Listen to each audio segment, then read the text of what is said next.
Why does a trilobite or mantis shrimp need one of the best eyes in all of creation? Well, I'm not sure that's an accurate statement. They need an eye which is sufficient for their purpose, right? So if you took the trilobite eye and you put it above the water, it really wouldn't be too much use at all unless you put it in a microscope and you had a specific function for it.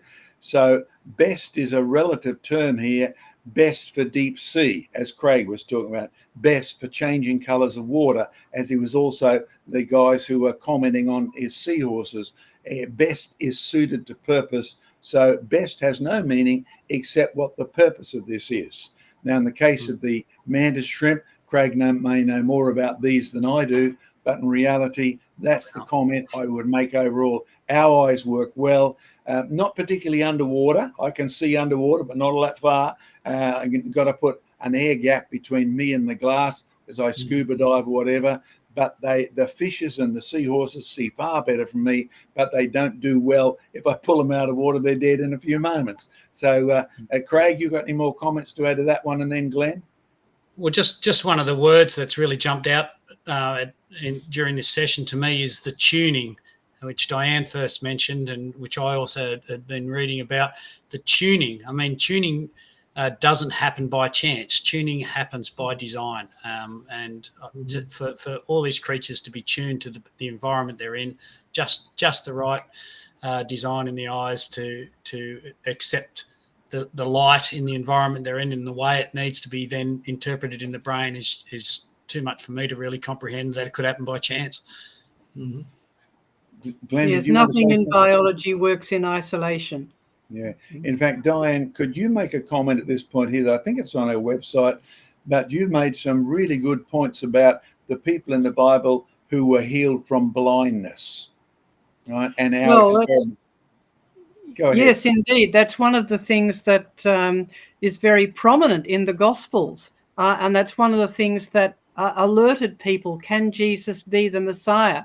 Because he brings sight to the blind. And that was one of the things that was prophesied in the Old Testament about what the Messiah would do. He literally did it. And he also brought understanding, as in we talk seeing the light. But going back to Jesus healing people, yes, one of the most well-documented healing miracles is in the Gospel of John, where he heals a man who was born blind. And one of the comments that was made in the discussion between that man, who was obviously a very intelligent man, and the Pharisees who were trying to discredit Jesus, he said, the previously blind man said, Jesus must be something special because he has done this. No one's ever heard of someone who was born blind being able to see.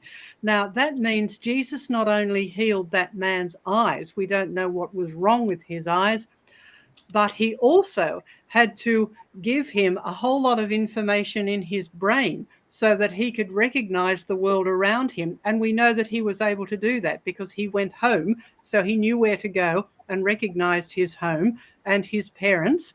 And so you see with your brain as much as you do with your eyes, in fact, more than that. So Jesus not only had to heal his eyes, he also had to heal his brain. He had to put all those terabytes of information into that man's brain. So he healed the entire system. All right, Glenn, did you want to add anything to what we've been saying so far?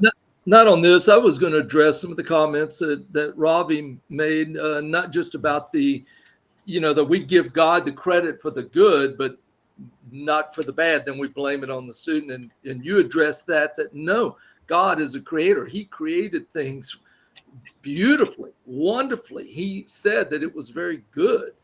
But then sin entered into the world. And I would just tell Ravi to read in Romans chapter 8, it says, for the creation was subject to futility. It's because of our sin that things are degrading. There's mutations. There's cancer cells that go bad. But God designed it beautifully. But all creation, it says, groans. All creation, it says, is looking for Christ's return when it's going to be freed from the slavery of corruption. But there is corruption in the world.